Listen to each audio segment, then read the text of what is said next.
Hey guys, and welcome to our first pattern tutorial. Today I'm going to teach you guys how to make your own infinity scarf. Sometimes you'll hear these called a cowl in the knitting community. It's basically just another word for an infinity scarf. It's a pretty basic one. It's only going to have the knit stitch in it, but it'll give you all the foundation that you need to start your knitting journey. So I'm really excited to get started. Today we're going to be learning how to knit an infinity scarf. Don't hang up yet. I know it's not super exciting, but one, it makes a great holiday gift, so super easy, or you can wear it yourself. It's unisex. Men can wear scarves, women can wear scarves, and it's a really easy, simple first project to get your toes wet into knitting. So it is a little bit simple, but I promise it's worth it, and it's simple for a reason, because nobody starts doing things at the most advanced level that they can. You have to start somewhere. So we're going to start with the infinity scarf. I'm going to show you a close-up of it in a minute so that you can see exactly what it looks like. For this tutorial, you're going to need a pair of size 10.5 knitting needles. I knit mine on straight needles. You can knit yours on straight needles or a 10.5 circular. It is knit flat, but a circular does give people with mobility issues a little bit more freedom because it does hold the weight of the yarn a little bit better. I would not recommend knitting this on double pointed needles because they're just not long enough for the width of the scarf. So size 10.5 needles is what you're gonna need for today. You're also going to need worsted weight yarn, at least 150 yards, depending on how long you want to make it. You can use more. I use a little bit more than that in the scarf that I'm wearing because I like mine a little extra drapey, but at least 150 yards is what you're going to need. For the yarn for this project, I did knit it up in 2 different colors. I did knit about half of it in a solid color and then half of it in like a color change, just so I can show you guys the differences.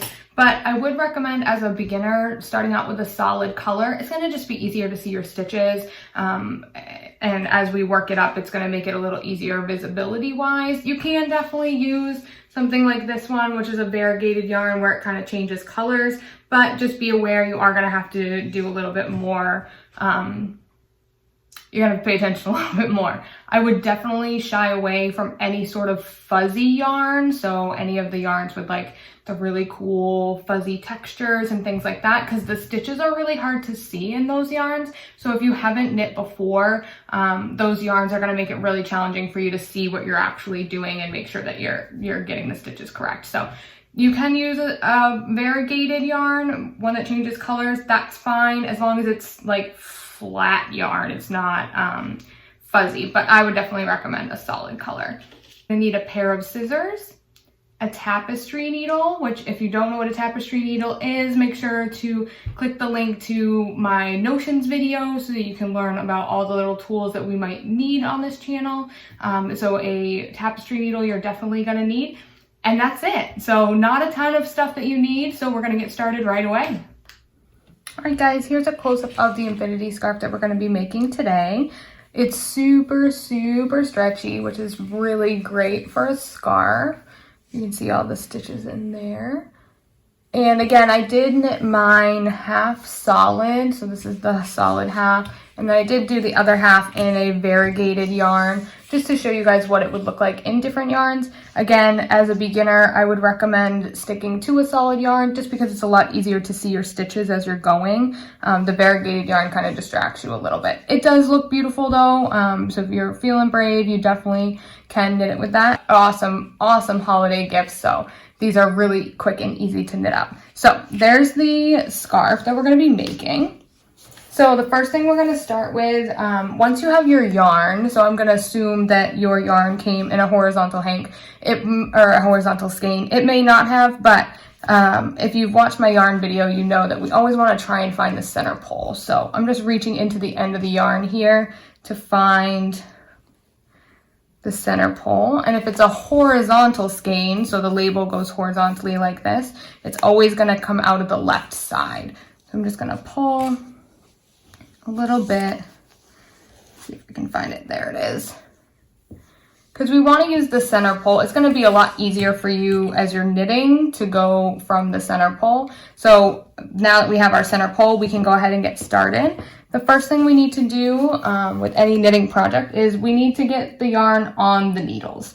So we're going to look at the long tail cast on, which is I find one of the easiest cast ons to do as a beginner and for most projects. And I apologize, my 10.5 needles get a lot of action. I used them a lot when I was first starting out, so they have a lot of wear and tear on them. So I personally use a long tail cast on that doesn't have a knot in it.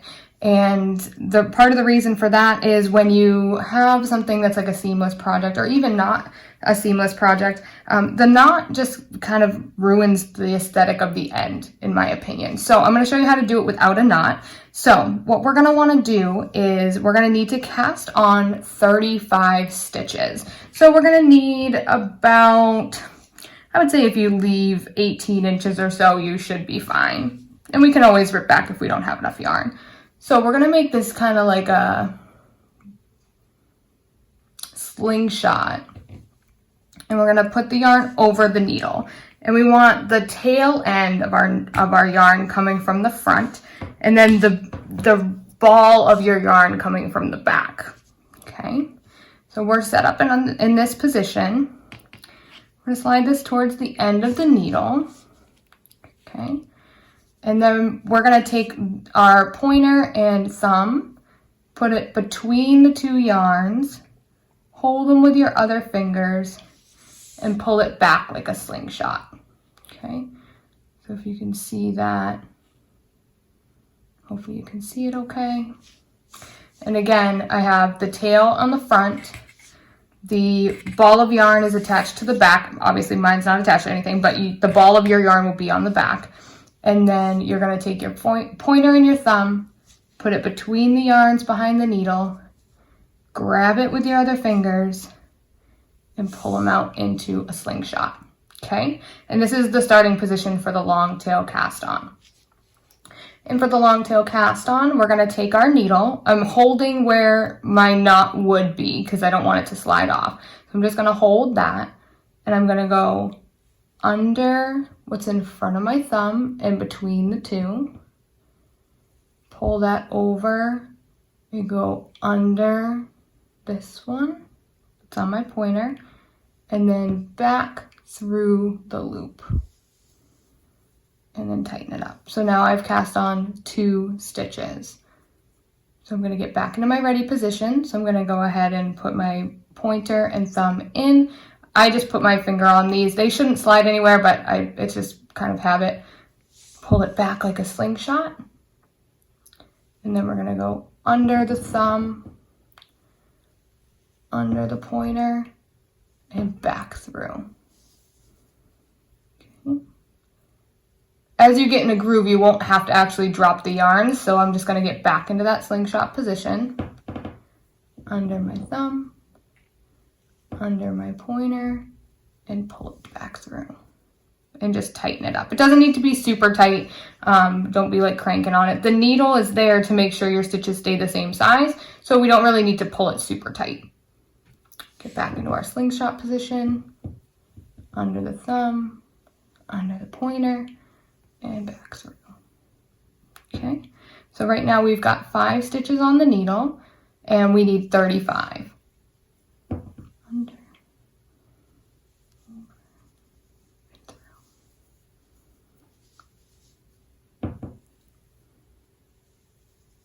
It actually becomes really kind of mesmerizing when you do a couple in a row.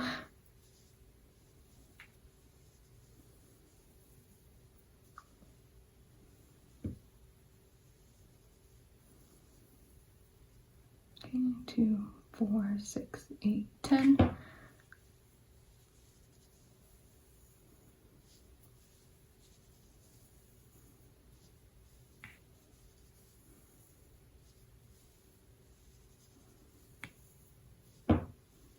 And for demonstration, I'm just going to cast on 15. Okay. Now, once you get to this point, if your tail in the front, the part that's not attached to the ball of yarn, you don't want to cut the part that's attached to the ball of yarn. If it's super long, I would trim it off, but just so that you don't have a ton of yarn kind of hanging in your way. But then this end would be what's attached to the ball of yarn.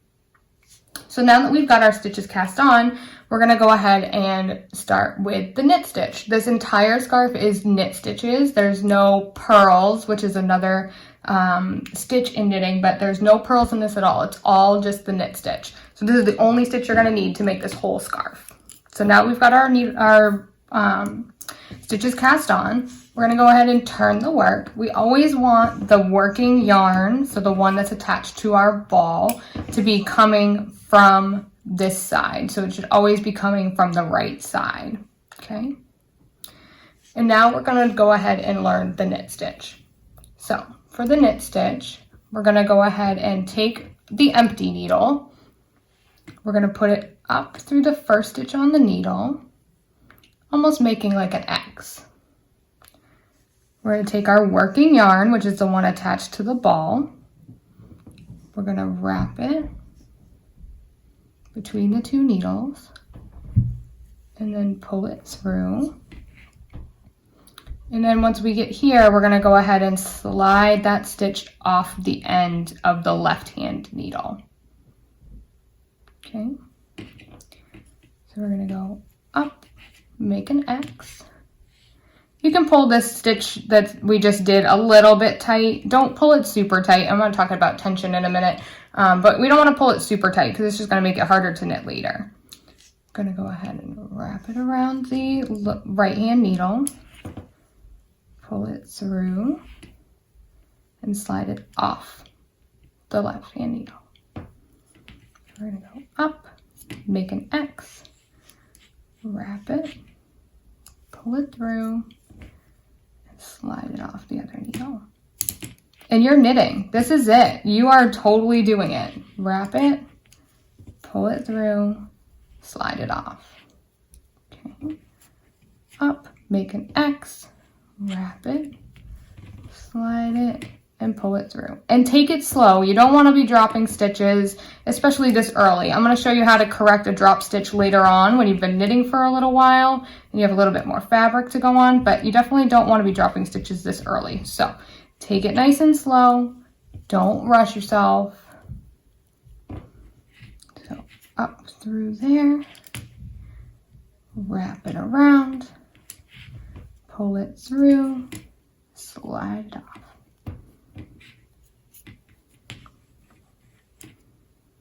And this is the knit stitch. The foundation of all knitting is this stitch alone. So if you can master this, you can master pretty much anything. This is what it all comes down to in the end. It's a simple stitch. Up through here, make an X, wrap it around, pull it through, slide it off. And we're almost on our first row.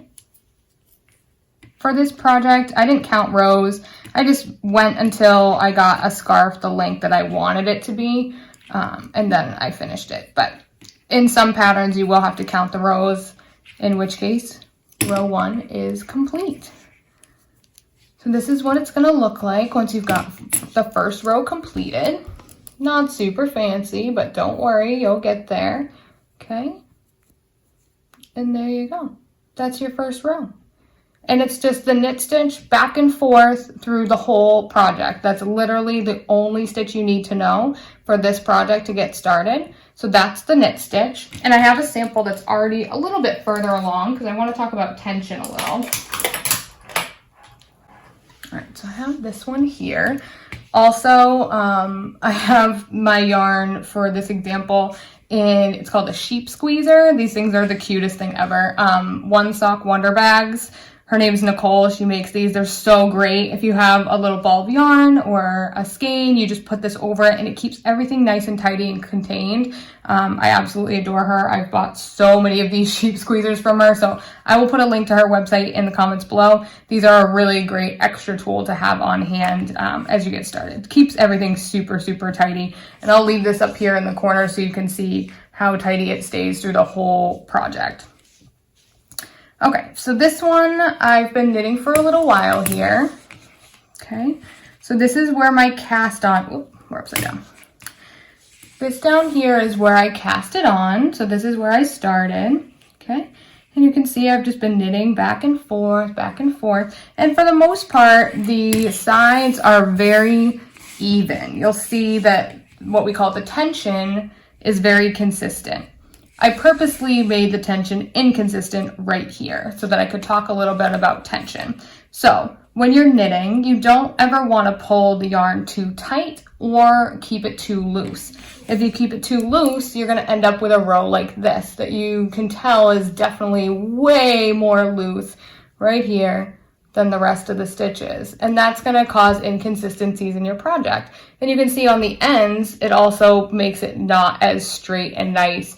So if you have a scarf here, you can see it's nice and straight on both sides. So it's nice and even. Whereas here in this wonky row that I added, it's a little bit, well, wonky. So you always want to keep your tension consistent. If you're going to be a tight knitter all the time. If you're going to be a loose knitter all the time. Just keep it consistent. The needles are there to make your stitches consistent. They're there to make sure that your loops are always the same size, and that's what they're there for. So don't challenge them. Don't tighten things up more than they need to be. Keep things nice and consistent. So what I'm going to show you now is what to do if you do drop a stitch. Now, dropping stitches can be very, very scary. So don't panic. We just have to know what to do when it happens. So we're going to go ahead and continue our knitting. It's the exact same thing. Put my needle in, the empty needle in, wrap it and pull it through. Wrap it and pull it through. Wrap it and pull it through. Wrap it, pull it through. And then let's say this one I forgot to put my needle in and I dropped it. Okay? Now, don't panic. All right? Say it drops a little bit. See, now we have this big long thing here and there's this thing. Don't freak out. Put your knitting down. Go to your notions box, which if you watch my notions video, you should have this ready to go in handy.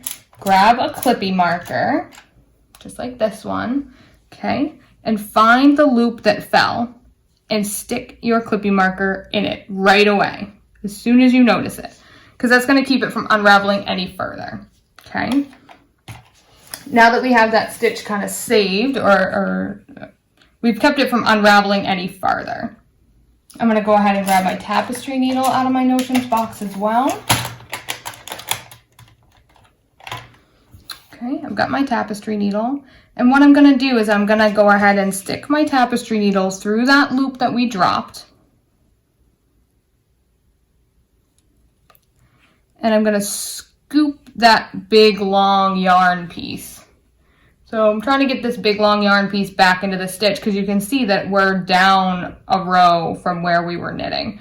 So I'm going to stick my tapestry needle in there. I keep the clippy marker in there at the same time just because I'm paranoid and I don't want it to drop any further. So I'm going to go ahead and stick my tapestry needle in there. And then I'm going to scoop this yarn, that long piece, to pull it back through. That might take a little finagling. Oh, you stinker. So tapestry needle through the loop. Grab that extra yarn and pull it through. Okay, so I just saved that stitch. I picked it back up and now it's on this tapestry needle. I need to put it back over here because I never actually knit it.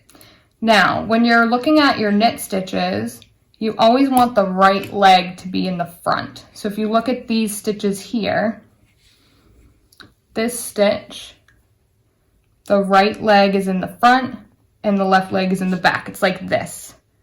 Okay, so I want this stitch that I just picked up to be mounted the same way. And right now, if I were to put it on here, the left stitch is in the front and you can see it looks twisted. So I'm going to turn that this way.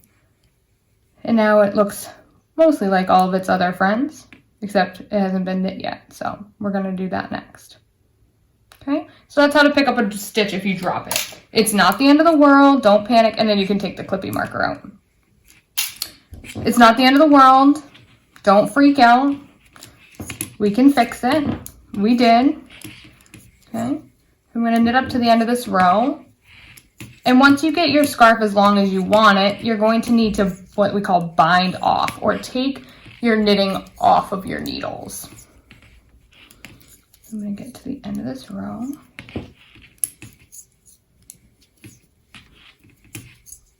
And a bind off is pretty simple, where you've been knitting the whole time. It's not really a new technique, but it is a little bit different. Okay, so once you get to the end of a row and your scarf is as big as you want it, obviously this is a abbreviated version, but we're going to say this is as long as we want our scarf. We're going to do the bind off row. So I just finished my row, I turned my work, and now we're going to bind off the stitches. So to bind off, we're going to knit 2 stitches. So knit the first 2. And then we're going to take the left hand needle, put it under the first stitch, and pull it over the stitch that's on the needle. And we just bound 1 stitch off. We need 2 stitches on this needle to bind off, so we're going to knit the next stitch and put our needle in the first stitch on the right hand needle, pull it over, and we just bound off 2 stitches. We need 2 stitches on the left hand needle to bind off. Sorry, the right hand needle. We got 2 stitches on the right needle. We're going to put our stitch into the first one, pull it over the second one, and there we go. So as we go across the row,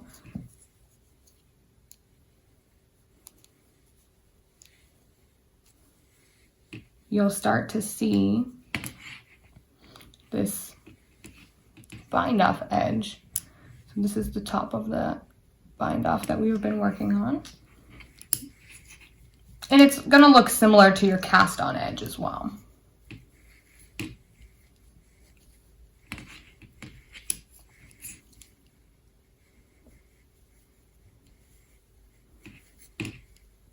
So we need 2 stitches to bind off. We've got 2 on the right hand needle. Put our needle into the first one, pass it over the second one, and there we go. So we're going to go all the way across the row. And again, you'll have 35 stitches. And for those of you being like, 35 is not an even number, I thought I needed to have 2 stitches to bind off. You'll get it, it'll work out, I promise. Because when you get to the end,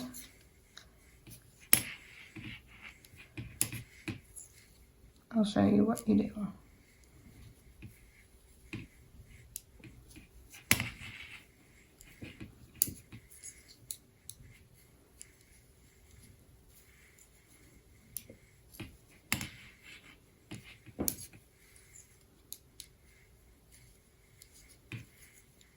Okay, so our last bind off. Flip this one over. And you have 1 stitch left. So now what we're going to do, we don't want to drop this stitch yet. We're going to go ahead and pull, I would say at least 2 feet of yarn out of our ball to cut an extra long tail, because we're going to need that to seam up our infinity scarf. I'm going to cut this short because I have a different color for my seaming, because I want to be able to show it to you a little better. And then I'm just going to pull this one long so that I have like an extra long loop. Put my needles down, and then that tail that you have, just go ahead and put it through that loop and just tighten it up. And there you go, you've got your bind off all completed, and now your scarf is almost done. All we have left to do is seam up the sides together so that we can make it into an infinity scarf. So to seam your scarf together, once you've got all the knitting completed, you have 2 options.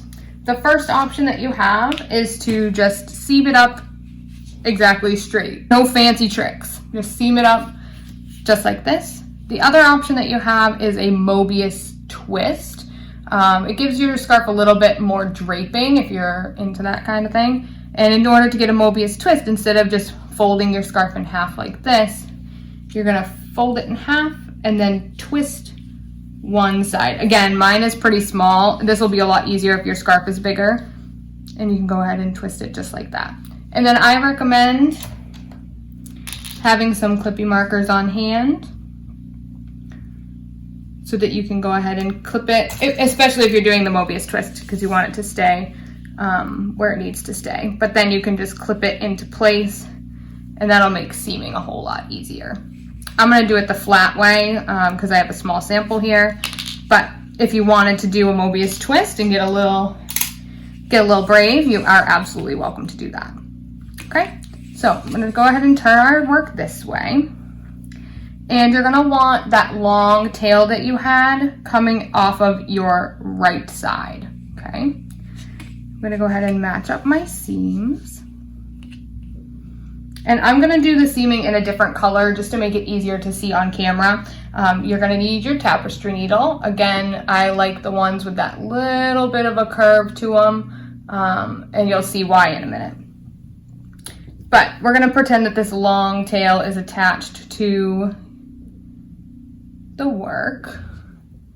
Go ahead and thread my tapestry needle. And I'm ready to go. Whoa, earthquake. Okay, so on your piece, you have what we call garter stitch ridges. So when you knit every row and you're knitting flat, it makes what we call garter stitch, which is what this is. If you look between the ridges, you're gonna see these little V's. See those? Those are what we're gonna use to seam our scarf. So we're gonna take the V's from one side, the V's from the other, and sew them together.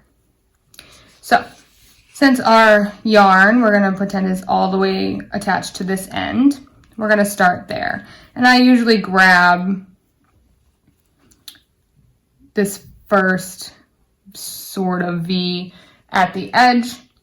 And again, your yarn's gonna be attached, so it's not gonna pull like mine is.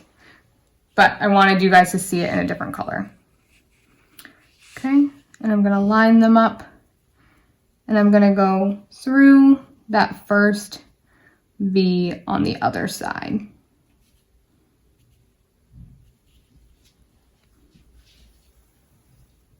Okay. And next, I'm gonna go back to where I came from. So the same hole that I was already in. And I'm gonna go underneath the next V, right there. And pull it through. Back through where I came from on the other side, under the next V, and pull it through. And you'll see as we go, we're almost making new V's. And that's the idea of why it looks seamless, is because we're basically recreating those V's between the two ridges.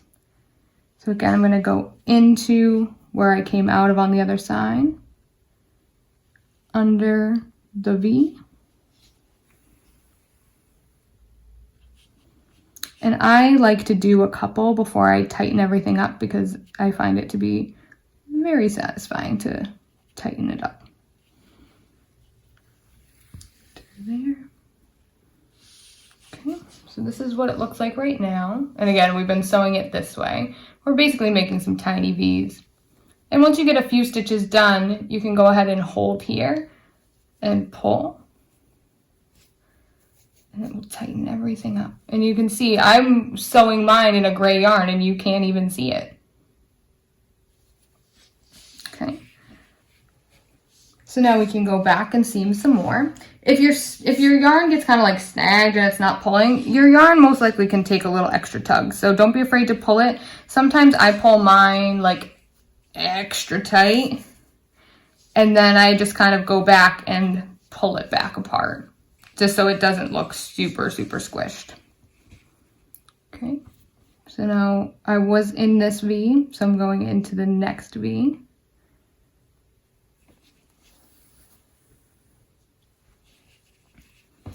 into the same hole I came out of, under the next V.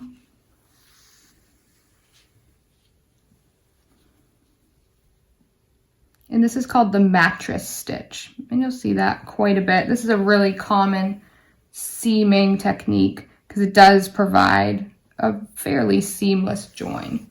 This is a horizontal mattress stitch because our two pieces are horizontal together versus this would be a vertical mattress stitch. It's very similar though.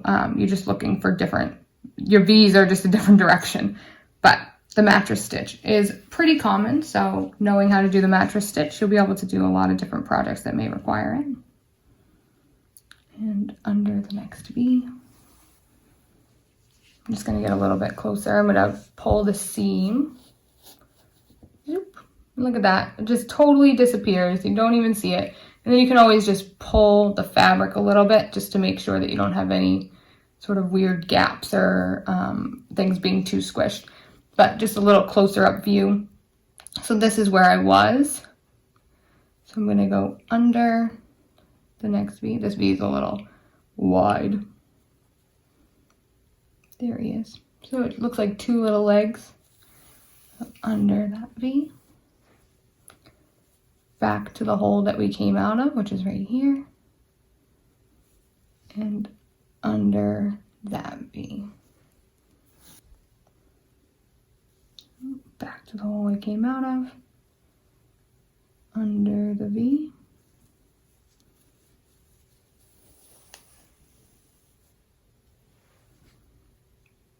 back across, and under the V.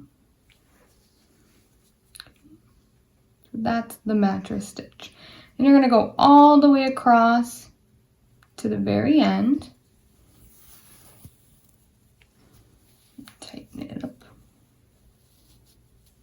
It's my favorite part. I think it's so cool how it just totally disappears. You can't see it at all. It's so amazing. Knitting is cool. And once you get all the way to the end, which we're almost there, once we get all the way to the end, we're going to turn our scarf inside out. And you will see that we have a little bit of a ridge, which is understandable because we're seaming two pieces together. But what we really want to look for next is we're going to weave in the ends so that we don't have any loose yarn kind of hanging off. I'm going to take my tapestry needle off of this. And again, your yarn will all be the same color, so you won't have these like weird gray pieces, but that was just more for demonstration. So in order to weave in our ends, we're just going to go ahead and grab an end because you're going to have an end from your cast on, and then I have an end from my bind off, but you won't have that, so you'll just have two ends, the one from your seam and the one from your cast on. And I usually just like to stick it through the seam and then back through the seam, and then one more time. And then I just cut it. And I do the same with the seaming yarn. It'll just be on the opposite end. So you'll seam up that, and then your scarf is complete. That's everything. You've done it. You've done the whole thing, and you'll have a scarf like this. And these are rolling away. So for my finished scarf, just to give you, again, the notions box, if you haven't watched that video yet, definitely watch it. Because I have this handy little tape measure here. So my scarf, I knit about 26 inches to get the size that I made. And mine has a little extra drape to it. So 26 inches roughly. You can always try it on. Just hold it up against your neck and see where it kind of lays, and you'll be good to go. So I hope you really enjoyed your first knitting project. You've done it. You are officially a knitter. I'm so proud of you. I can't wait to see what you guys have created, and I'll be back soon. All right, guys, you now have all the information you need to knit your very first project. I'm so excited for you. Knitting has been such an amazing hobby for me, and it's really turned into a big passion. And I started out knitting very basic projects just like the one you're knitting now. So this is a great jumping off point. We're gonna get into some super cool projects in the future, I promise. But first, we have to learn how to knit, and that's how we're gonna do it now. So you've got all the tools you need. I hope this tutorial was helpful. Please let me know in the comments below if you have any questions, and make sure to share your finished item on Instagram or on my Facebook page. The links are in the comments below. There's also a special hashtag that you'll see in a minute. So make sure you share them with me, because I can't wait to see what you guys create. I want to see how you're doing and how everything's going. So please let me know how it's going, and I can't wait to see you next time.